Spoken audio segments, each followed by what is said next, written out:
The crystal glasses clinked as my sister Emma raised her champagne, her diamond bracelet catching the light. "To another record year at Hammond Industries," she announced proudly.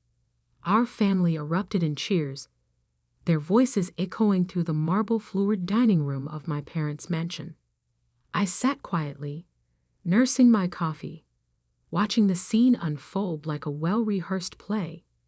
Every year, the family reunion doubled as a celebration of Hammond Industries' success.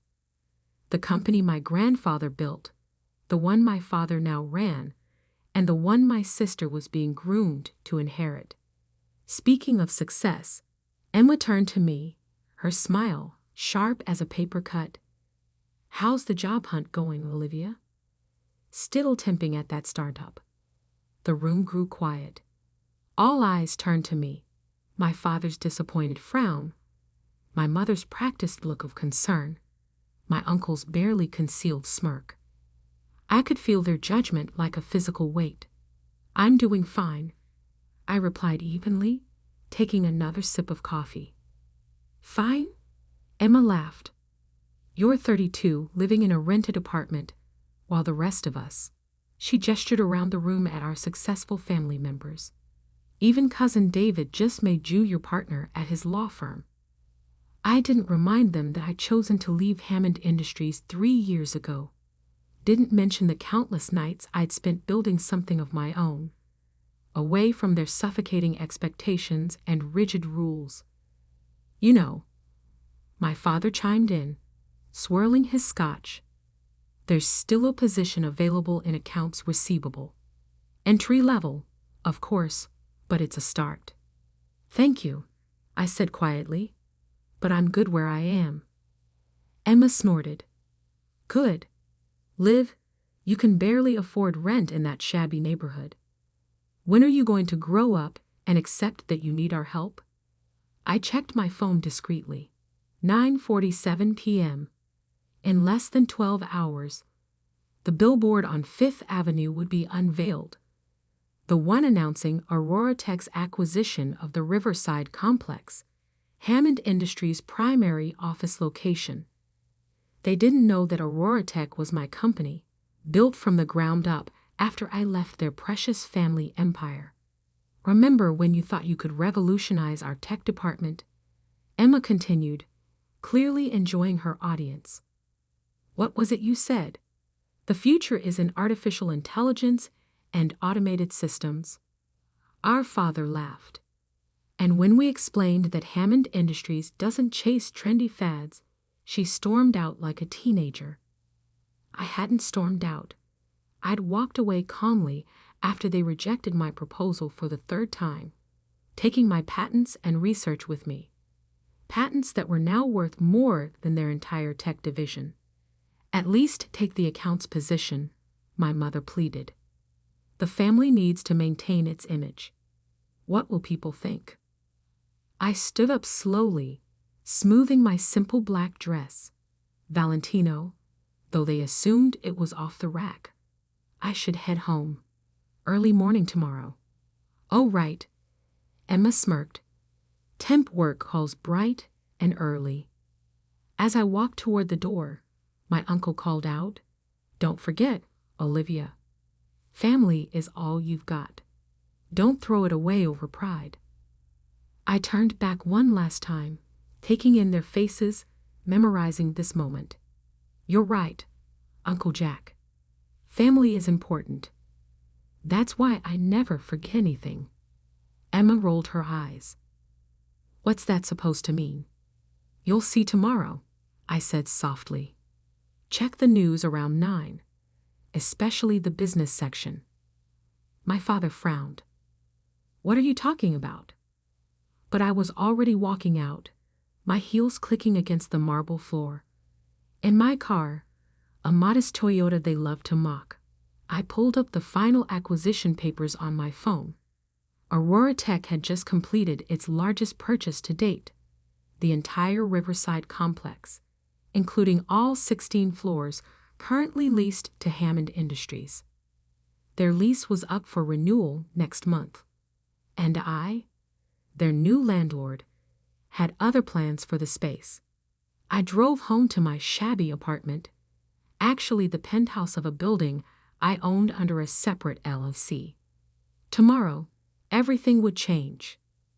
Not because I wanted revenge, but because sometimes the only way to make people see you is to become impossible to ignore.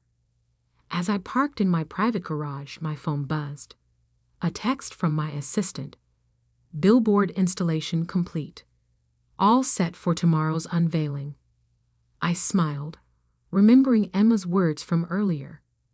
Poor little sister, still living paycheck to paycheck. If only they knew that while they were laughing, I was building an empire that would make Hammond Industries look like a corner store. Tomorrow, they wouldn't be laughing anymore. They'd be calling their lawyers. I woke up early the next morning, not from anxiety, but from a calm sense of anticipation. My phone was already buzzing with notifications, emails from board members, text messages from my executive team, and several missed calls from the PR department. Today wasn't just about the billboard or the building. It was about 3 years of careful planning finally coming to fruition. As I made my morning coffee in my state-of-the-art kitchen, I thought back to the day I left Hammond Industries. I had presented my AI development proposal one last time, complete with market projections and potential revenue streams. My father had barely glanced at it. "Olivia," he'd said, sighing like I was still a child bringing him a crayon drawing. "Hammond Industries has thrived for 40 years because we stick to what works. We're not going to risk our reputation on your experiments." Emma had been there too, sitting in her pristine corner office, the one that should have been mine, as the eldest daughter. "Face it, Liv," she'd smirked. "You're not cut out for this world. Some people are leaders, others are, well, you know." I'd walked out that day with nothing but my research and my determination. What they didn't know was that I'd already secured private funding from venture capitalists who actually understood the potential of AI integration in corporate systems. 3 patents, and 2 years later, Aurora Tech was born. My phone buzzed again. A message from Marcus, my head of operations. "News vans already setting up on 5th Avenue. You should see the crowd." I walked to my floor-to-ceiling windows, looking out over the city I'd quietly been conquering piece by piece. The morning sun was just hitting the skyscrapers, including the Hammond Industries building, my building now. Another text came through, this time from my sister. "What the hell did you mean about checking the news? Are you trying to be dramatic?" I didn't respond. Instead, I dressed carefully in a tailored white Alexander McQueen suit. No more hiding behind modest clothes. Today, I would look the part of who I truly was. At 8:45 a.m., my private elevator opened directly into my underground garage where James, my driver, waited beside a Rolls-Royce Ghost, a far cry from the Toyota my family had seen last night. "Good morning, Miss Hammond," he said, opening the door. "Big day." "Indeed it is, James." I settled into the leather seats, opening my laptop to review the press release one last time. Aurora Tech acquires Riverside Complex in historic $2.8 billion deal. CEO Olivia Hammond announces major expansion. As we drove toward 5th Avenue, my phone started ringing. Emma again, then my father, then Uncle Jack. I let them all go to voicemail. At 8:57 a.m., we pulled up to the crowd gathered around the covered billboard. News reporters were already doing their morning segments, speculating about the mysterious Aurora Tech and its reclusive CEO. I stepped out of the car, and the whispers started immediately. Most had never seen me before. I'd kept my identity private until now, letting my work speak for itself. The clicking of cameras intensified as I walked toward the small stage that had been set up. At exactly 9:00 a.m., my phone exploded with notifications. The press release had just gone live across all major business networks. "Ms. Hammond," reporters called out, "is it true you're the founder of Aurora Tech? Are you related to the Hammond Industries family? What are your plans for the Riverside complex?" Before I could respond, a commotion broke out at the edge of the crowd. I turned to see my father pushing through, his face red with fury, Emma right behind him. They froze when they saw me on stage, their expressions shifting from anger to disbelief. I stepped up to the microphone, my voice carrying clearly across the now silent crowd. "Good morning," I said, my eyes meeting my father's shocked stare. "I'm Olivia Hammond, CEO of Aurora Tech.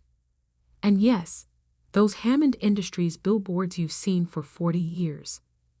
I nodded to my team, and the cover dropped, revealing Aurora Tech's sleek logo and my face 40 feet high above Fifth Avenue. They're about to change. The cameras went wild. Emma's face had gone pale. And my father, for the first time in my life, looked at me with something other than disappointment. He looked afraid. The chaos that followed the billboard unveiling was exactly what I had anticipated. As camera flashes lit up the morning air, I maintained my composure, standing tall at the podium while my family struggled to process what was happening. "Aurora Tech," I continued, my voice carrying over the murmurs, "has not only acquired the Riverside complex, but will be implementing our AI-driven smart building technology across all 60 floors. I paused, letting my next words land deliberately.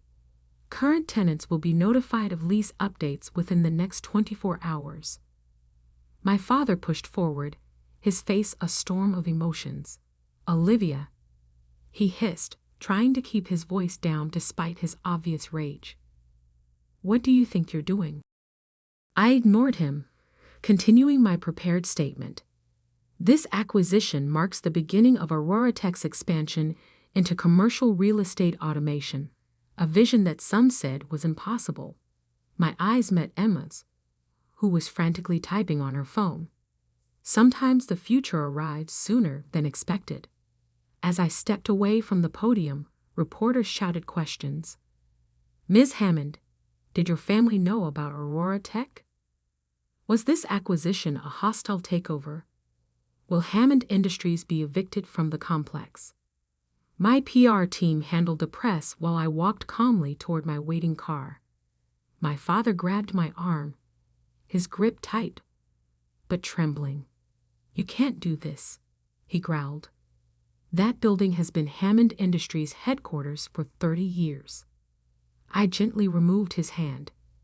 "Actually, I can. Your lease expires in exactly 28 days. Check your contract."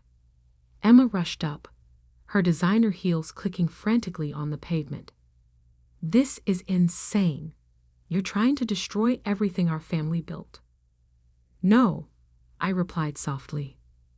"I'm showing you everything you refuse to build." I turned to my father. "Remember that AI proposal you dismissed? The one you called a trendy fad? Aurora Tech's market valuation hit $12 billion last quarter. That's 3 times Hammond Industries' worth." His face went ashen. "12 billion? The meeting to discuss your lease renewal is at 2 p.m. today," I said, checking my watch.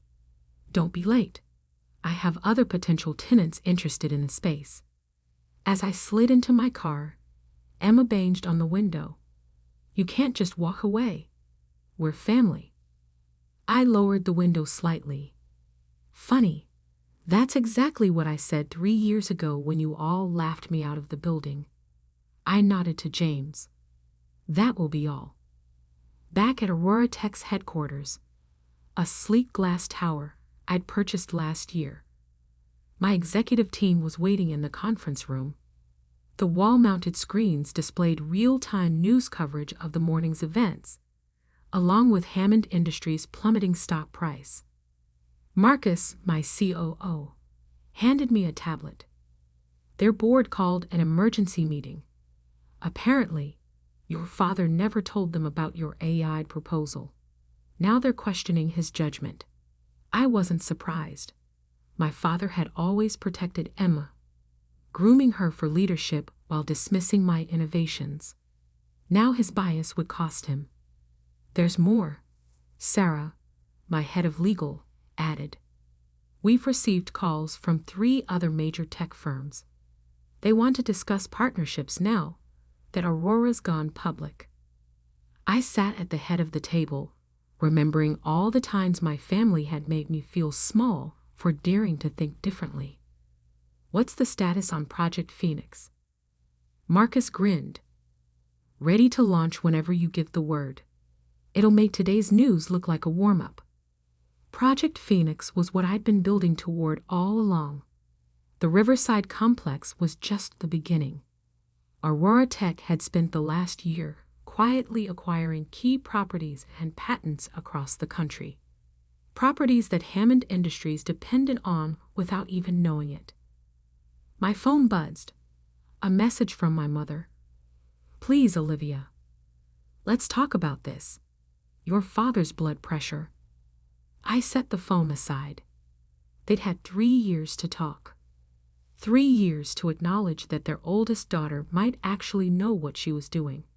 Instead, they'd chosen mockery and exclusion. Miss Hammond, my assistant, called from the door. Your father and sister are in the lobby with their lawyers. They're demanding to see you. I smiled, pressing a button that activated the smart glass walls, turning them from transparent to opaque. Let them wait. We have a lease renewal meeting to prepare for. Marcus cleared his throat. About that meeting, are you really planning to evict them? No, I said, pulling up a document on my tablet. I'm planning to teach them the difference between ownership and control. I projected the document onto the main screen. A detailed proposal for Hammond Industries' digital transformation, complete with AI integration and automated systems. They can keep their offices, but only if they're willing to evolve. And if they refuse? Sarah asked. I thought of Emma's smirk at last night's reunion, of my father's dismissive waves, of all the family dinners where I was the cautionary tale. Then they'll learn what it feels like to be on the outside looking in. The hours before the 2 p.m. meeting crawled by with calculated precision. I reviewed financial reports, answered urgent emails, and watched as speculation about Aurora Tech dominated every business channel. The story was irresistible. Daughter spurned by family business becomes tech billionaire, buys family's headquarters. At 1:45 p.m., my assistant buzzed in. Your father's legal team has arrived. They're bringing Howard Matthews from Sterling and Reed. I almost laughed. Howard Matthews, the same lawyer who'd helped my father restructure Hammond Industries to ensure Emma's path to leadership while minimizing my role. He probably drafted the very documents that had pushed me out. Send them to conference room A, I replied. And Sarah? Make sure the AI demonstration is ready. I stood in my private bathroom, checking my reflection. The woman in the mirror wasn't the same person they'd mocked at last night's reunion. Gone was the careful attempt to blend in. Instead, I saw someone who had nothing left to prove and everything to show. At exactly 2 p.m., I walked into the conference room. The tension was palpable. My father sat at one end of the table, his face tight with controlled anger. Emma beside him, her usual confidence replaced by nervous energy. Howard Matthews and 2 other lawyers flanked them like expensive guards. Thank you for coming, I said, taking my seat. Sarah and Marcus sat on either side of me, tablets ready. Shall we begin? Howard Matthews cleared his throat. Ms. Hammond, before we proceed, your father would like to speak. I gestured gracefully. Of course. My father leaned forward, his voice low and dangerous. Whatever game you're playing, Olivia, it ends now. You've made your point. You're successful. Congratulations. But this vindictive display. This isn't how family behaves. Interesting, I replied, opening my laptop. Let's talk about how family behaves. Sarah, would you pull up the Hammond Industries board minutes from March 2020? Sarah projected the document onto the wall screen. There, in crisp black and white, was the transcript of the meeting where my AI proposal had been discussed. After I'd left the room, Emma's voice. We can't let her implement this. If it succeeds, she'll have too much control. My father. Agreed. The board votes to reject the proposal and begin transitioning Olivia to a non-essential role. The color drained from Emma's face. How did you get those minutes? I have an excellent legal team, I replied smoothly. But let's focus on the present. Your lease expires in 28 days. I have a proposal that could benefit both companies. Howard Matthews jumped in. Any attempt to evict Hammond Industries would be met with immediate legal action. The publicity alone would be fascinating, I cut in, especially when the press learns how Hammond Industries systematically suppressed innovative technology to maintain family control. I turned to my father.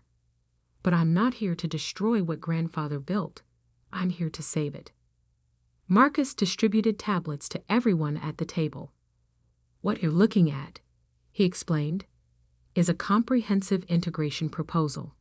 Aurora Tech's AI systems would modernize Hammond Industries' entire operation. Projected efficiency increase, 47%. Cost reduction, 35%. The catch, Emma said, scrolling through the document. What's the catch? Aurora Tech would manage all technological implementation, I replied, and I would join Hammond Industries board not as your employee, but as a major technology partner. My father's hand tightened on the tablet. And if we refuse? I stood, walking to the window that overlooked the city. Then you have 28 days to relocate 40 years of business operations. Your choice. This is blackmail, Emma snapped. No, I turned back to face them. This is business. The same business you taught me, remember? Some people are leaders, others are, well, you know.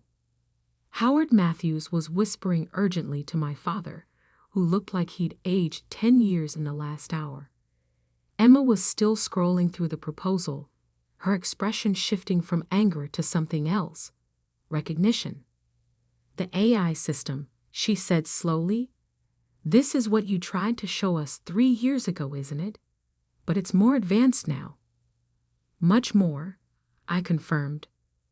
Aurora Tech holds 17 patents in artificial intelligence and automated systems.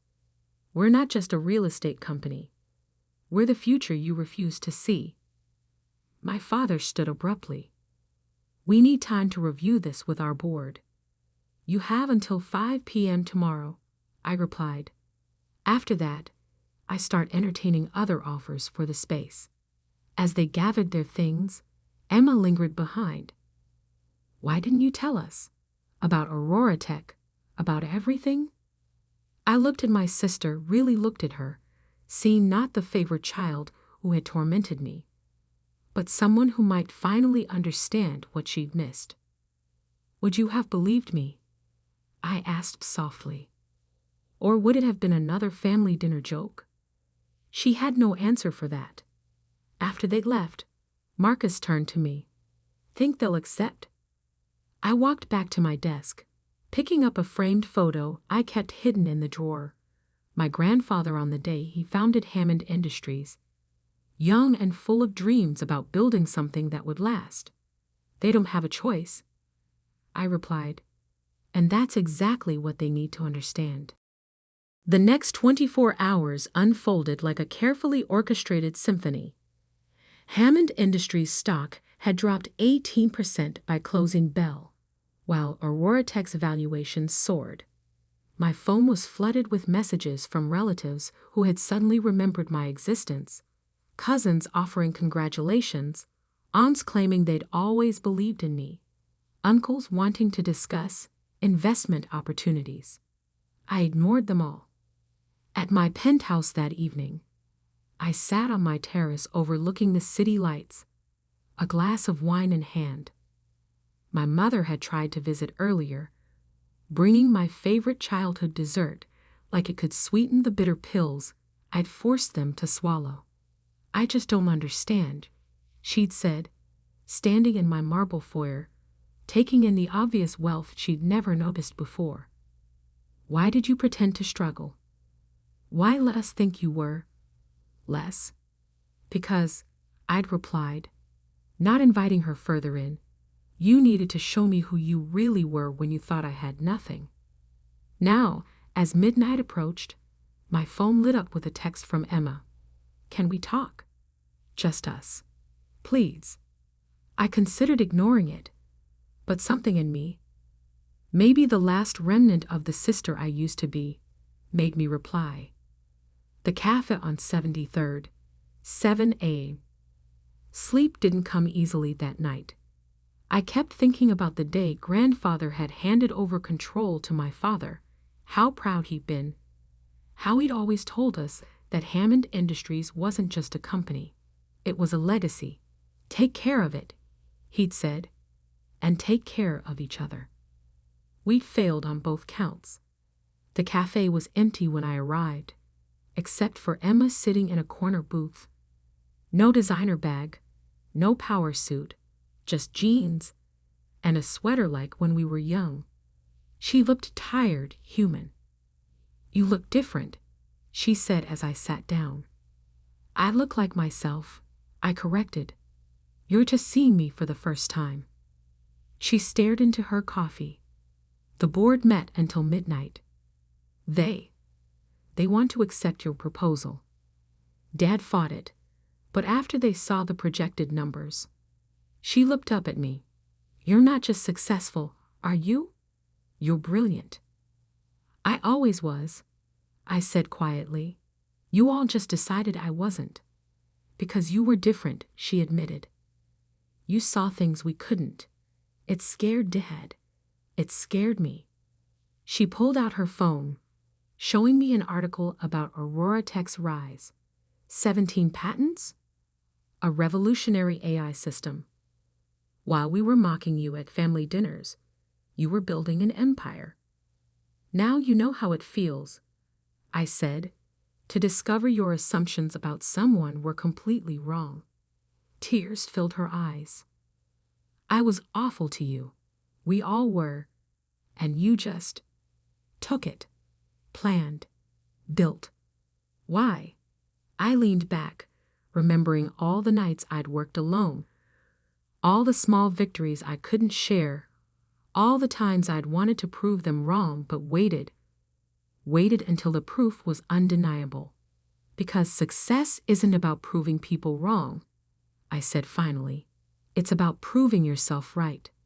The board meets at 10, she said. They're going to accept your proposal, but they want changes. They want you more involved, not just as a technology partner. They want, she hesitated. What? They want you to co-lead Hammond Industries with me. Dad stepping down. I felt a strange tightness in my chest. And how do you feel about that? Terrified, she admitted, but also relieved. You were always better at seeing the future. I was just better at playing the game Dad created. My phone buzzed, a reminder about the 5 p.m. deadline. The game's changed, I said, standing. The question is, Are you ready to learn new rules? She stood too, squaring her shoulders. Teach me. Not as my superior, but as my sister. Please? I studied her face, searching for the mocking smirk, the hidden agenda, but found only sincerity and something else. Respect. The board meeting's in 2 hours, I said. Come to my office first. There's something you need to see. In my office, I showed her Project Phoenix, Aurora Tech's complete vision for the future of corporate automation. Her eyes widened as she understood the scale of what I'd built. This isn't just about Hammond Industries, is it? She whispered. You're changing everything. No, I corrected her. We are, if you're ready. She looked at me, really looked at me, perhaps for the first time in years. I am. And Liv, I'm sorry. For everything. I nodded, turning to the window. Below, workers were installing the new Aurora Tech logo on what had been Hammond Industries' building for 4 decades. Change wasn't always comfortable, but it was always necessary. The past is done, I said. Let's build something new, together. As we walked into the board meeting 2 hours later, side by side instead of in competition, I thought about last night's family reunion. How they laughed at my supposed failures. How they dismissed my potential. But success, real success, isn't about revenge. It's about evolution. About becoming so undeniably excellent that those who doubted you have no choice but to see what they missed. And sometimes, if you're patient enough, smart enough, and strong enough, you don't just prove them wrong. You help them become better.